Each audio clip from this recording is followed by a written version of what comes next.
मी माझ्या मतदारसंघात राहणारा नेता आहे. इथून 365 दिवस काम करणारा नेता आहे. मात्र दुसऱ्या पक्षाचे नेते पावसाळ्यात बेडूक बाहेर येतात, त्याप्रमाणे बाहेर येतात. त्यांच्याकडे केलेले विकास कामे नाही तर ते फक्त माझ्यावर टीका करण्याचे काम करीत आहे. अशी प्रतिक्रिया आमदार आशिष जयस्वाल यांनी दिली आहे. हुशार विद्यार्थी परीक्षेसाठी केव्हा तयार असतो. परीक्षा आली म्हणून अभ्यास करायचा नसतो. आम्ही 5ही वर्ष काम करत आहोत. इलेक्शन असो नसो आम्ही काम करतो. जे दुसऱ्या पक्षाचे जे लोक आहेत ते पावसाळ्यामध्ये जसे बेडका बाहेर येतात तसे काही लोक बाहेर येऊ लागले आता. आणि आता त्यांना स्वतःच काही दाखवण्यासाठी नाही तर फक्त माझ्यावर टीका करायचा एकमेव उद्योग त्यांचा आहे.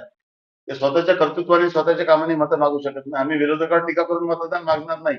आम्ही स्वतःच्या कर्तृत्वाने लोकांच्या हृदयामध्ये आम्ही ते स्थान निर्माण करायचं काम करू. तेवढं काम आम्ही करून लोकांसाठी जे काही आम्ही काम केलं त्याच्या भरोश्यावर आम्ही मतं मागणार आहोत. हे यांना स्वतःच काही